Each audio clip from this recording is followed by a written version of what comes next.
The sun baked the field at cross-country mortgage campus as the rookie minicamp wound down. Scouts leaned against fences, reporters scribbled furiously, and one name kept echoing down the sidelines like a prophecy. Shedeur. The syllables snapped through the air like a well-thrown spiral, one that whistled with confidence and landed with authority. He wasn't just throwing passes, he was rewriting expectations. Joe Flacco, standing quietly behind the scenes in a Browning Browns hoodie, watched the young quarterback with a neutral face. But inside, a storm brewed. He knew this feeling. He'd lived it in Baltimore, the whispers behind Lamar's legs, the nods to the future, the distant roar of inevitability. And now, at 40, he could hear it again, clearer than ever. The writing was on the wall. 1. The rookie who changed the vibe. Shedeur Sanders didn't just impress, he owned the moment. His footwork was polished, his timing sharp, and his arm strength shocking even seasoned evaluators. More than that, there was a calm swagger to him. Not arrogance, just assurance, the kind that turns heads in every era. He's not just here to learn, one assistant coach muttered to a colleague. He's here to take over. And that was the problem. Not because Joe Flacco wasn't valuable. He was. The veteran had saved the Browns in a desperate moment last season, carving up defenses with the poise of a seasoned surgeon. He earned chants, cheers, even playoff glory. But the NFL is a young man's league, and Sanders had just stepped into the building like a storm wearing cleats. 2.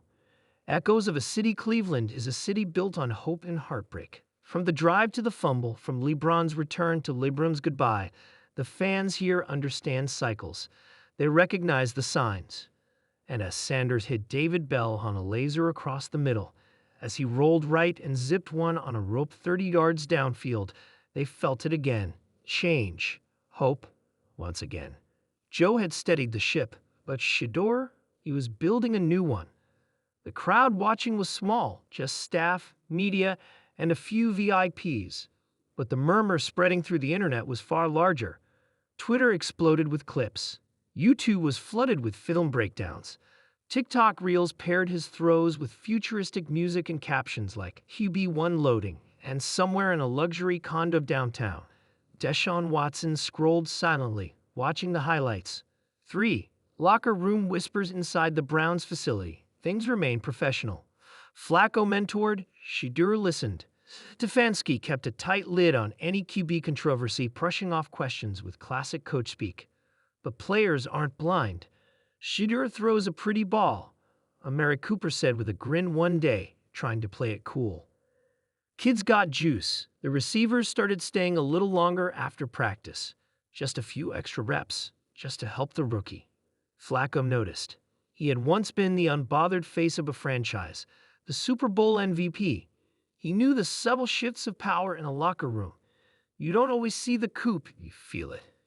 In conversations that stop when you walk in nods that pass you by, in rookies too confident, too clean, too sharp.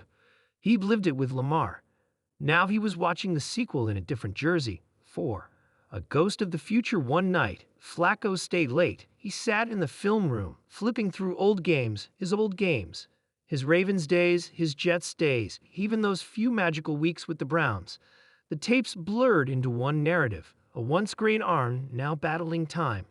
And then he loaded Shedeur's minicamp footage. It was crisp, clean, patient, mature beyond his years. The mechanics were tight, the vision clear. But what shook Joe most wasn't what he saw. It was what he remembered. He remembered being that kid, the raw confidence, the quiet belief that the world was there to be won, one touchdown at a time, that coaches would always believe in you, that time would never betray you. Now, time was tapping his shoulder, asking for the ball back. 5. Media frenzy. By week 2 of the preseason, things had boiled over. Shedeur had thrown 5 touchdowns in 2 games. The fans were chanting his name. Pundits were calling it the most exciting QB competition in Cleveland since Kosar. ESPN flashed graphics comparing Sanders to C.J. Stroud, Caleb Williams, even Patrick Mahomes. NFL memes labeled Joe as the last boomer standing. Even Shannon Sharp tweeted, Flacco might still be a late at mentoring. Joe didn't flinch, publicly, Privately, he called his agent. I'm not done, he said flatly. But I'm not getting in the way either. The Browns' front office loved Joe. Stefanski respected him. But their tone shifted from bridge quarterback to mentor role in meetings. And in the quarterback room, Shedeur had started sitting at the center of the table,